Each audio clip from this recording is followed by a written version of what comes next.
बंधू आणि भगिनींना मानाचा जोहार।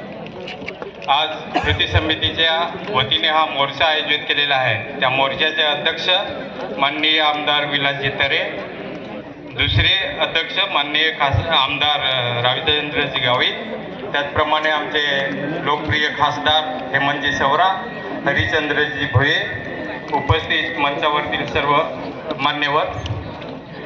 मान्यवर आणि उपस्थित सर्व बंधू आणि भगिनींनो, आजचा मोर्चा हा आपण खास आपला हेतू आहे की धनगर आणि बंजारा यांच्या विरोधात आणलेला आहे।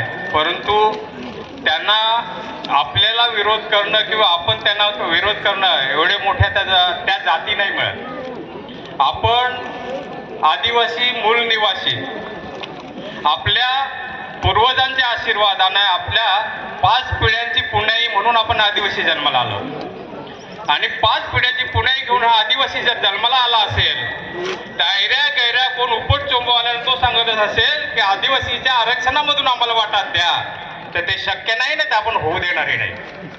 मित्रांनो, कुठल्या एका संस्थांचं गॅझेट मिळालं, गॅझेट म्हणजे एखादा कागदाचा तुकडा मिळाला आणि त्या तुकड्यावरून बंजारा समाज आणि धनगर समाज हा आरक्षणाची मागणी आदिवासीमधून करत आहे। हा मूळ निवासी आहे, हा आदिवासी आहे, हा जगाचा मालक आहे आणि ह्या जगाच्या मालकावर जर कोणी उठत असेल, कोणी जर त्याचं आरक्षण मागत असेल, हिरावत असेल, तर त्यांनी लक्षात घ्यावं, हा आदिवासी जर पेटून उठला तर तुम्हाला सळो की पळो करून सोडल्याशिवाय राहणार नाही।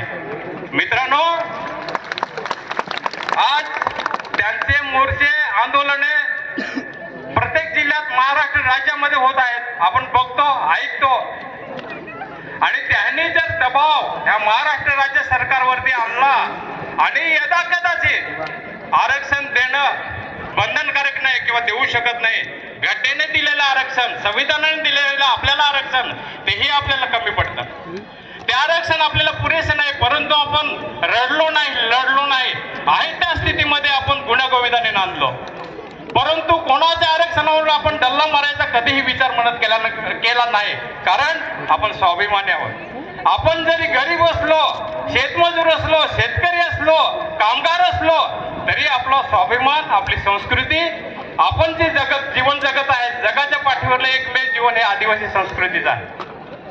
आणि अशा परिस्थितीमध्ये महाराष्ट्र राज्याच्या सरकारने आरक्षण सोडा पण जरा तरी विचार करण्याचा प्रयत्न केला तर मग आपल्या भागातून जाणारे हायवे माहिती आहे तुम्हाला, रेल्वे माहिती आहे तुम्हाला, पाणी माहिती आहे, पाण्याचे पाईपलाईन माहिती आहे तुम्हाला। जर विचार केला या भडव्यांच्या नादाला लागून, या बंजाराच्या नादाला लागून, या धनगरांच्या नादाला लागून, तर ह्या भागातला आदिवासी त्यांचा रस्ते खोदणार आहे, हायवे खोदणार, रेल्वे उखडणार, पाण्याचं पाईपलाईन तोडणार, तुम्हाला म्हणून मारण्याची ताकद या आदिवासीमध्ये आहे। आणि तर म्हणून सांगतो, सरकारने किंवा ह्या 2 जमातीने, जातीने जराही विचार करू नये आदिवासीमध्ये घुसखोरी करण्याचा। आपल्याला हेच लोक पूर्वी काय म्हणत होते, आदिवासी अमुक तमुक, समजून जातो मी, आपल्याला काय हिनवत होते ते, आदिवासी अमुक, आदिवासी तमुक, आदिवासी माकड। अरे हा आदिवासी जर माकड अवतारी आला ना, तर मुंबई सगळ्यात महाराष्ट्र पेटवायची ताकद या आदिवासीमध्ये आहे। तुम्ही आदिवासीला हलक्यात घेऊ नका।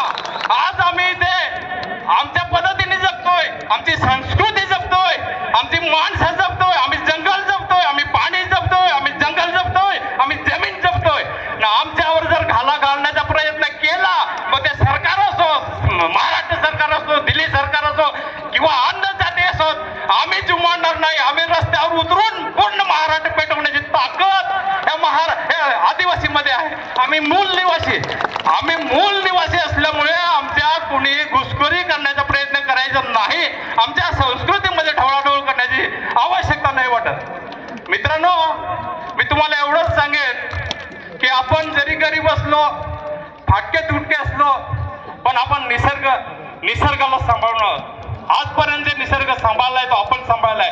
या जगाच्या पाठीवरती एकच संस्कृती अशी आहे, ती आदिवासीची आहे। जो आदिवासी ती संस्कृती जपू शकतो हेही लक्षात घ्या।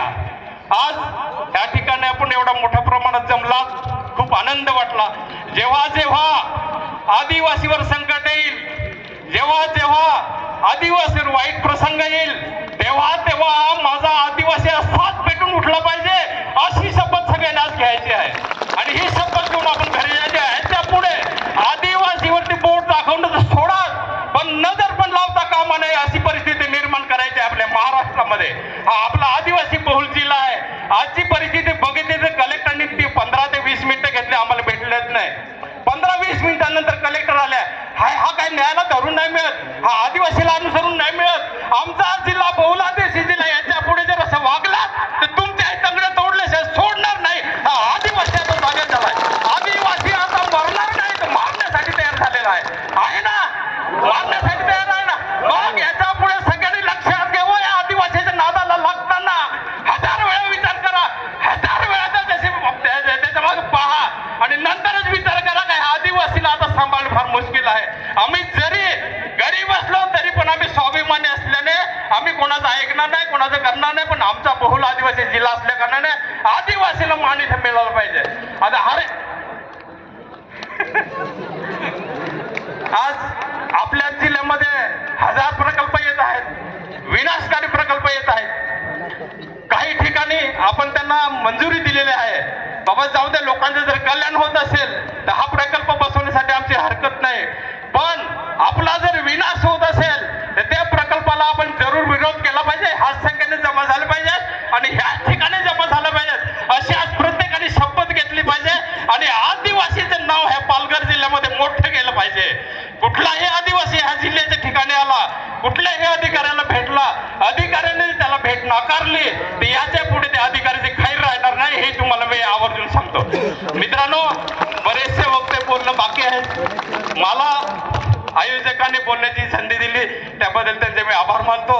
आणि आपण एवढ्या लांबून आलात, उन्हातान्हातून आलात, आपल्या आरक्षणासाठी आलात, आपल्या हक्कासाठी आलात, आपल्या न्यायासाठी आलात, त्याबद्दल आपले सर्वांचे आभार मानतो. माझे मनोगत संपवतो. जय आदिवासी, जय जवान. धन्यवाद दादा, खूप छान.